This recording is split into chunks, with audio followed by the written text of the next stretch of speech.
21 तारीख को हमारा जो मेन कन्वेंशन था, जिसमें हमारे NFIR के अध्यक्ष और वर्किंग प्रेसिडेंट और अन्य लोग थे, उसी दिन दोपहर में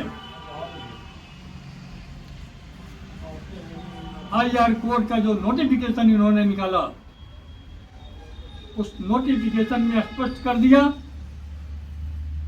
कि यूनियनों के मान्यता के नॉर्म बदले जाए। हमने भी कहा था ना कि विश्व गुरु चाहे जहां हो, लेकिन हाँ, हार हुई तो NCRES से हुई। उसी की तैयारी में अब जुटे हैं कि अगर वोट से नहीं हारेंगे तो हम अन्य विधियों से इनको हराएंगे। हम इसके लिए आपको तैयार करना चाहते हैं, हम इसके लिए आपको सावधान करना चाहते हैं। अभी वर्किंग जनरल सेक्रेटरी ने भी इस बात को कहा है, इसकी गंभीरता को समझिए।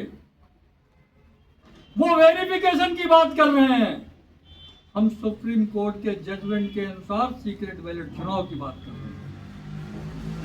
हम तो यहां तक कर रहे हैं, जो तबीयत हो कर लो। अगर आप 51% डिले की करना चाहते हो तो भी करो, देखा जाएगा। उसमें आपको परिश्रम बहुत करना पड़ेगा, परिश्रम कुछ इस रूप में भी करना पड़ेगा कि लोगों के जा करके सबको इंडिविजुअली समझाना पड़ेगा। जिस किसी को भी समझे वो कि हमारा ये प्रतिनिधित्व कर सकता है, हमारी समस्याओं को लेकर आगे चल सकता है। जिस भी वर्ग का कर्मचारी हो जो जानता हो कि हमारा अब तक किसने क्या किया, किसी एक को चुन लो और उसी को वोट करो। बहुत सारे लोग खड़े हो जाएंगे, विभिन्न तरह की बात करेंगे, कोई जात की बात करेगा, कोई धर्म की बात करेगा। आपको उसमें बटने की जरूरत नहीं है। ये चुनौती है आपके सब लोगों के लिए भी। सभी ट्रेड यूनियंस को होशियार होना पड़ेगा कि जो नया ये अपना इन्होंने रूप दिखाया है, अभी जो उसका 21 नवंबर को जो इन्होंने IR कोड लागू किया है, उसके अनुसार इनकी प्लानिंग ये है कि हम सारी ट्रेड यूनियंस को खत्म कर देंगे, कर्मचारियों का कोई नुमाइंदा नहीं रहेगा। उस पर भी NCRES के प्रांगण में हम आपके सामने ये कह रहे हैं।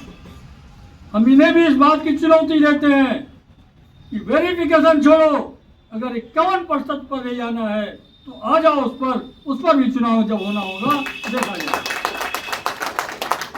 लेकिन हमें उनके हर जो भी वो तरीके अपना रहे हैं उसके लिए तैयार रहने की जरूरत। जिस वेरिफिकेशन की बात अभी हुई, उस वेरिफिकेशन के लिए आपको मेंबरशिप करना होगा।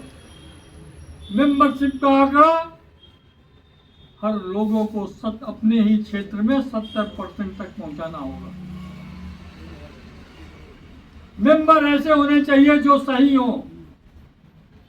मेंबरशिप आपकी रहेगी, चाहे जिस ढंग से वेरीफाई करें, चाहे जैसे करें, 70% आप जो होंगे तो निश्चित है कि 54-55 पे आके अटक ही जाएंगे। इसलिए आपको होशियार रहने की जरूरत है। इसलिए मैं आपको बार बार कह रहा हूं, आप कर्मचारियों के बीच में जाते रहें, उनकी बातों को सुनते रहेंगे, उनसे प्रेम से मिलते रहेंगे, सुख दुख में भागीदार बनेंगे। अभी जैसे ब्लड कैंप लगा था और उसमें अभी 2 लोगों के और कितने लोगों की डिविजनल सेक्रेटरी ने बताया कि जान बची, NCRES ने बचाया। अगर इस तरह के भाव रहेंगे तो कर्मचारी कहीं आपसे दूर नहीं जाएगा।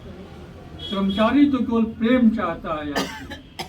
लेकिन हमारे भी बहुत सारे साथी ऐसे हैं कि वो नमस्ते करता है और हमारा पदाधिकारी बिना देखे चला जाता है। इसको खत्म करना होगा, ये गौर करने की बात है। इसीलिए संदेश में भी लिखा गया है, आप अपने व्यवहार को सुधारिए, व्यवहार पे ध्यान रखिए।